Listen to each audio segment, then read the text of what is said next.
Hello everyone, welcome to Coconut IAS and ये अपनी series है सोशो इकोनॉमिक अफेयर्स। इसमें न्यूज है the invisible tax. Okay, invisible tax या इन्फ्लेशन टैक्स होता क्या है? तो जो इनविजिबल टैक्स होता है वो एक ऐसा टैक्स होता है जो टैक्स पेयर को दिखाई नहीं देता है ना, that is not visible to the tax payer. और जो टैक्स पेयर होता है वो पे भी कर रहा होता है और उसे पता भी नहीं चलता है। तो इन्फ्लेशन होता है, इन्फ्लेशन भी एक ऐसा ही इनविजिबल टैक्स है। इन्फ्लेशन में क्या होता है कि consumer are paying more for the same product.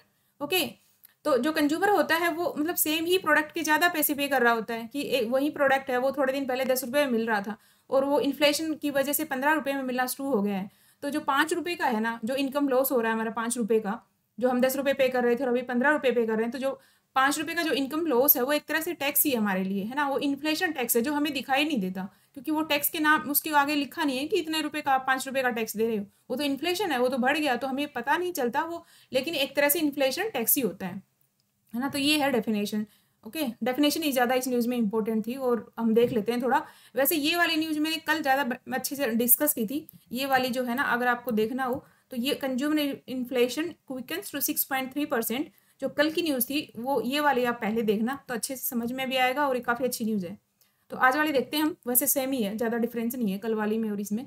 तो ये है कि आरबीआई ने जो हमारी जो टारगेट रखी है, अभी क्या हुआ ना, अभी रिटेल इन्फ्लेशन ज़्यादा हो गया है। रिटेल इन्फ्लेशन हो गया 6.3% और होलसेल जो इन्फ्लेशन है WPI वो भी बढ़ गया है, वो 12.94% है। मतलब कम तो नहीं है, वो भी 13% के आसपास है, जबकि WPI तो कम रहता है बहुत।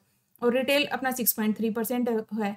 और जो आरबीआई है उसने जो इन्फ्लेशन की रेंज सेट की है वो मतलब 4 से +2 या -2 है ना। तो 2 से 6 तक वेरी कर सकती है जो सेट किया रेंज। तो ये हो गई है 6.3%, मतलब 6 से तो क्रॉस हो गया। तो मतलब कि अब आरबीआई क्या करेगा, मतलब ये भी एक क्वेश्चन है। और उसे मतलब उसे तो मैनेज करना होता है इन्फ्लेशन को भी और ग्रोथ को भी। तो ग्रोथ मतलब ग्रोथ, गवर्नमेंट का मेन टारगेट ग्रोथ होता है और आरबीआई का मेन टारगेट इन्फ्लेशन होता है।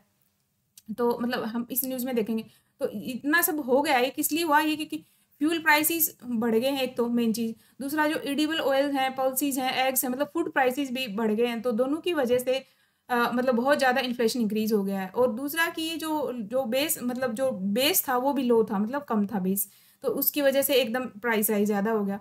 और एनएसओ की रिपोर्ट ने ये बताया कि जो रूरल एरिया है वहाँ पे है ना ज़्यादा है, शार्प हुआ है मतलब इंक्रीज, बजाय कि अर्बन एरिया के। और ये तो हमने देख लिया कि WPI क्या था, ये कल भी देखा था हमने। तो जो इन्फ्लेशन इंक्रीज हुआ वो हर मोस्टली बहुत सारी कैटेगरीज में हुआ। फ्यूल में हुआ, हमने देख लिया, फूड में हुआ है, मैन्युफैक्चर्ड जो प्रोडक्ट्स हैं उनमें भी हुआ है ना। तो जो मतलब ऐसे अगर हम कहें कि भाई कोर इन्फ्लेशन ही ज़्यादा हुआ है क्योंकि फूड और फ्यूल होते हैं ना, ये मतलब हेडलाइन इन्फ्लेशन, सॉरी, मतलब हेडलाइन इन्फ्लेशन होता है ना, उसमें टोटल इन्फ्लेशन होता है, फूड और फ्यूल का भी होता है, और जो कि वोलेटाइल है।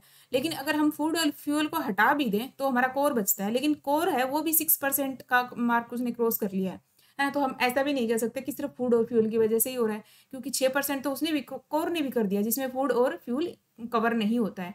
तो मतलब हमें थोड़ा सा ध्यान देने की ज़रूरत है, मतलब न्यूज़ में यही है ना। और गवर्नमेंट क्या बोल रही है कि गवर्नमेंट ने बोला कि हम फ्यूल पे जो प्राइसेस हैं, मतलब उस पे जो टैक्स हम लगते हैं, तो उनको हम कम नहीं कर रहे हैं। वो इसलिए नहीं कर रहे हैं क्योंकि हम वहाँ से जो पैसा अर्न होगा, है ना, तो उसको हम फिर वेलफेयर स्कीम्स में और ये जो वैक्सीन हम खरीद रहे हैं उसमें स्पेंड कर रहे हैं, है ना। गवर्नमेंट का ये आर्ग्यूमेंट है, क्योंकि अगर देखो इतना ज़्यादा फ्यूल प्राइस हो गया और उसमें टैक्स इतने ज़्यादा लग के ही वो फ्यूल प्राइस इतना ज़्यादा होता है ना, पेट्रोल का, डीजल का जो भी है, तो उसमें अगर टैक्स कम कर देंगे तो मतलब कम कम हो जाएगा ना, इन्फ्लेशन इतना नहीं रहेगा। बट उनका यही आर्गुमेंट था कि हमें वेलफेयर स्कीम्स में और इन सब में खर्च करना है ना। लेकिन पॉपुलेशन क्या करे, मतलब जो लोग हैं उनका तो इन्फ्लेशन बढ़ गया है, तो नॉर्मल चीज़ें हमें महंगी मिल रही हैं, है ना।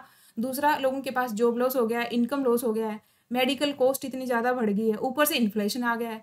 तो और इन्फ्लेशन सबको पता है कि इन्फ्लेशन पुअर और जो मिडिल क्लास उसको सबसे ज़्यादा हिट करता है।